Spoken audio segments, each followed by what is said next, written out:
All right, so in 10 minutes to your health this Thursday, Miss Nats is here to talk to us about food cravings. Believe it or not, she's a certified holistic health coach. And it's Natalie Murray, not for the first time on Smile Jamaica. Great to see you. Morning. Nice to see you guys again. Beautiful too. glasses. I hope you can see properly. I'm trying. I'm trying.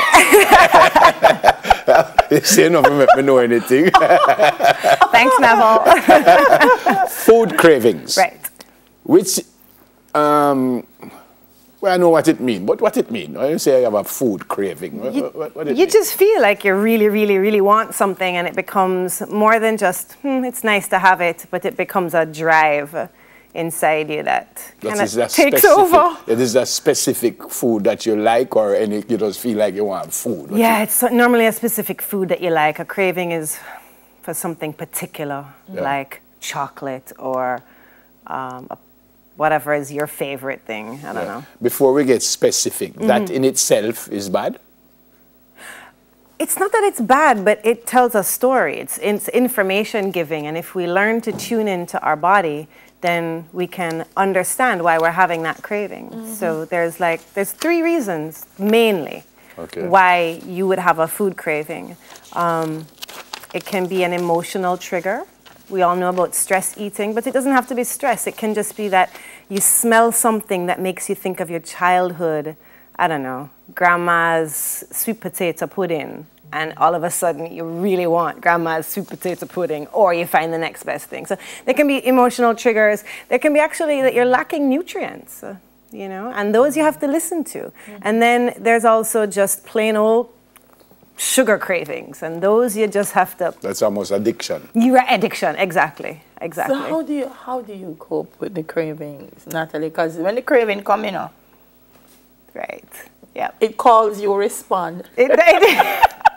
If you're not prepared, it calls you respond. Right. Yeah. So my partner and I have found some really creative ways to deal with cravings. Okay. So we try to satisfy with something that's close to, but that's healthy. So if you're craving something sweet, then perhaps an apple with peanut butter, because the apple has a little sweet, right? It's got lots of fiber, and then the peanut butter, sugar-free, like not sugar added, not sugar-free, but no sugar added peanut butter or almond butter, because that gives you fat. And what makes you feel full and good and happy in your tummy is fat and fiber.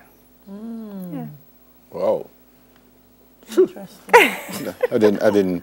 What about supplements? People use supplements for different reasons. Sure. So if I feel for something, I can do something else? Yeah. So again, if your cravings, and this is where, you know, some people go on these really restrictive diets, and then what ends up happening is your body lacks nutrients. So what we try to encourage people to do is not be so restrictive in your diet, and also to ensure that you're getting a spectrum of nutrients. So there are particular supplements that help with sugar cravings in particular, because those I find people struggle the most with.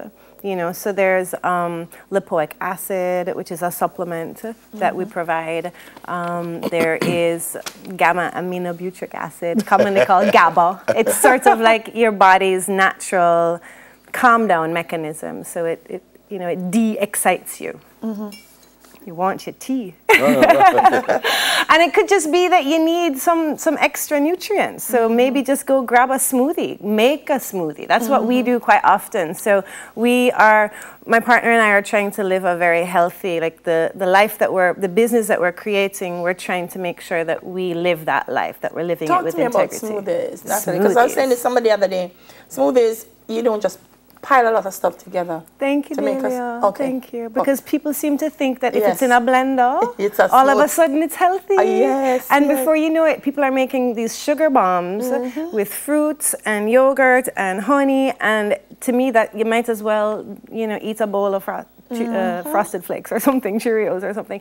So smoothies should be mostly green vegetables, leafy greens, even hard greens like zucchini or celery, a little bit of fruit, half a banana, a green apple, or something like that, and something like extra oomphy, superfood, spirulina, chlorella, Camus, things that are energy giving and cleansing. Yeah. You got to be careful what you put in that blender. You're an expert, so you know these things.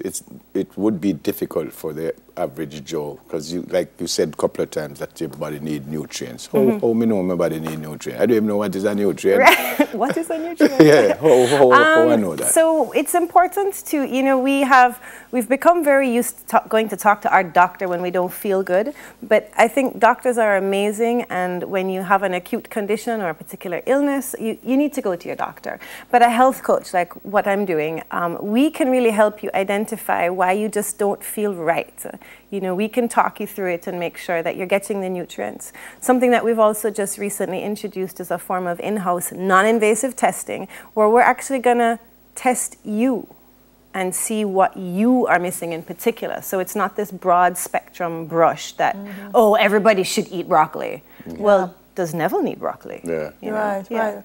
That's important, because a lot of people, your diet's not necessarily going to be the diet that somebody else has. Absolutely. And what works for them is not necessarily going to work for you. Bio-individuality. We're all different. Yeah. Absolutely, Delia. Yeah. So how important is that in just being healthy?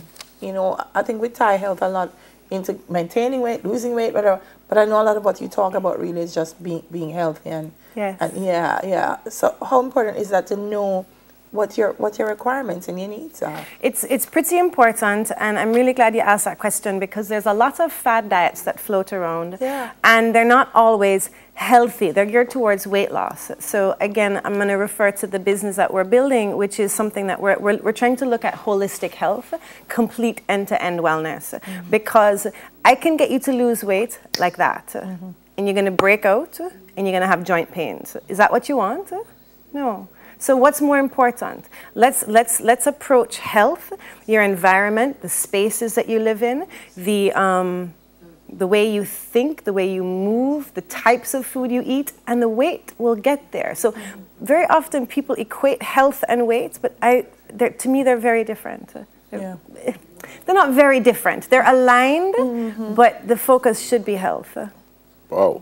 Yeah. And there is also a way to find out what my weight should be with my height and stuff like that. Is that where you start? I do like to start with not just the number on the scale, because you are composed of bones and water and muscle and fat, and that fat has a particular distribution. And where your fat is distributed is important. If it's all around your organs, it's very different from if it's just under your skin. So when you come in to us for a consultation, we don't just look at your weight and your body fat, but we look at your visceral fat, we look at your BMI, so we look at ratios like waist to chest and waist to hips, because there's a whole, your allocation and their makeup, it all goes towards it. So a lot of people just figure the number on the scale tells a story. Yeah, and unfortunately we tie that number into our happiness as well, which is really weird. So the number goes down and we feel happy, the number goes up and we feel sad. But maybe it went up and it was due to the fact that you were gaining muscle. That's a really good thing.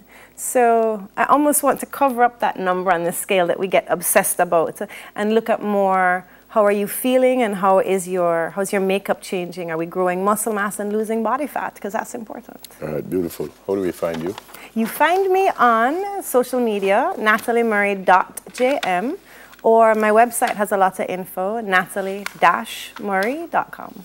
Fantastic. It's always good to see you. Thanks, Neville. It's always good to be here. Yeah. Thanks, Delia. And I hope you'll be able to see properly pretty soon. I hope I can see properly very soon, too. Thank you. The glasses and the gray hair, give it all away. It's gorgeous, by the way.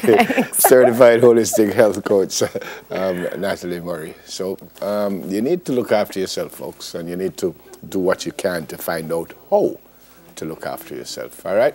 Going to take a break. 10 minutes to your health. We'll do it again next Thursday.